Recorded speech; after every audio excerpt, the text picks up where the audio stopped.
Okay, Boo Boo Kitties, we are jumping right into CapCut, and I'm just going to be using a Instagram TikTok video that I've already created, just doing like a little quick get ready with me. This is not the whole video, just like a small portion, but we're going to be using this video for our tutorial.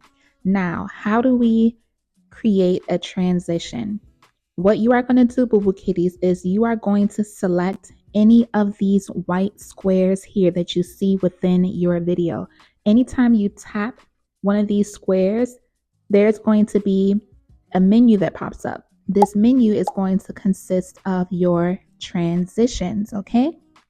As you can see here, wherever you want your transition to appear, you're going to click whichever square you desire, okay? Those squares are called splits because that's when your clip is split at a specific point within your timeline where you can create a transition. And as you can see, you can go under trending, pro, overlay.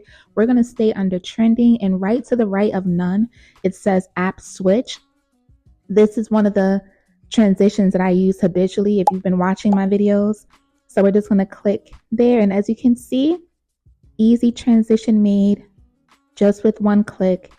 Let's do another one just to show you. So I'm going to go to the bottom where it says none.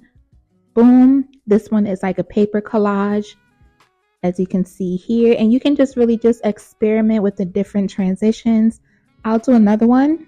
I'll do pull in, which is the first row all the way to the right, to create that effect. And that is how you do transitions, you guys. Okay, I always say don't overdo it. I like to be consistent with the transitions that I'm doing, where I'm not just doing random transitions, but these are just random ones that I did just to show you guys that you have so much variety within CapCut. It's super easy, super efficient. You can do this when you're finished editing your videos, and I'll talk to you, Boo Boo Kitties, tomorrow.